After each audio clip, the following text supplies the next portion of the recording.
Star Wars: The Bad Batch Season 2 is actually really good. I thought the first season was decent. I enjoyed it. It definitely felt pretty much on par with the Clone Wars, which I think is a bit overrated by, hardcore Star Wars: The Clone Wars fan standards. Like, I don't think it's amazing or anything, but I was like watching the Bad Batch and I was like, yeah, this is pretty much just more of the Clone Wars. But honestly, I think what really elevated this season were those Crosshair episodes.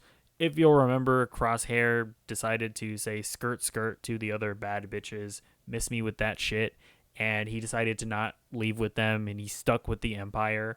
And through those episodes, we really started to explore that very slow, creeping rise of the Empire and rise of their villainy, and where they're really getting into how exactly the clones were removed from the army.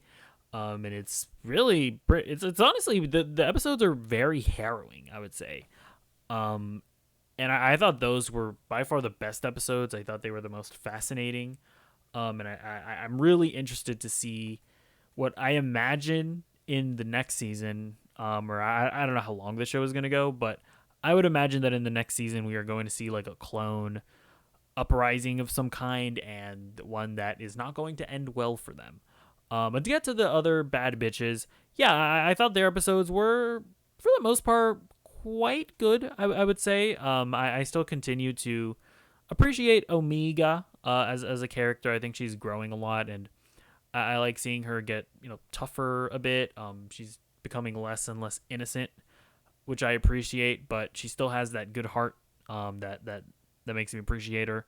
I like what they did with Tech this season as well. I think we really started to see him get humanized a bit more. Like, as silly as that little that episode where they did the pod race, as silly as that was, I did appreciate him sort of growing love for something, and he was very appreciative of the adoration when he won the race. I appreciated those moments.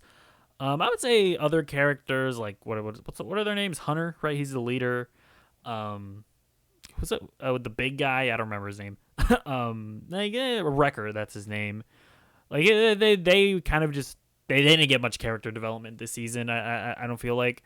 But I did kind of appreciate what's the other guy's name? Echo, right? The guy with the head, with like the screw hand. That guy, I kind of like that he left to go with the rebellion, because another thing that they struggled with in this season was sort of this idea of no longer wanting to be a soldier, which is, of course, all that these clones have known their entire lives. So I like sort of that dichotomy between the Bad Batch kind of looking to settle down and just make a normal life with Omega, but then Echo having this urge, this desire to, be a part of the rebellion. I found a lot of that stuff to be pretty fascinating. So, overall, I'm not going to say that this season was like on the level of Andor or something, but if I'm being completely honest, as of recording this review, we are currently in the midst of The Mandalorian Season 3, and The Mandalorian felt way more like a Saturday morning cartoon than The Bad Batch did this season. Those Crosshair episodes really did a lot to elevate it. And not that this season doesn't have its goofy moments, and it's like, oh yeah, you're obviously a Dave Filoni cartoon. Like, those moments are absolutely still there, but there's just a lot of genuinely pretty good storytelling here. I'll also just note that the animation, I continue to be really impressed by it, especially compared to, what we got from the Clone Wars. And obviously, it's been a really long time since the Clone Wars, but clearly Disney is like putting a lot of resources into the animation, and it looks really nice. I always appreciate it, especially because I'm kind of like also trying to catch up with Star Wars Rebels at the same time. So like, I've been kind of getting like, I've been really seeing the dichotomy between like pre-Disney era Star Wars animation. Although, was Rebels was Star Wars Rebels after Disney bought Lucasfilm?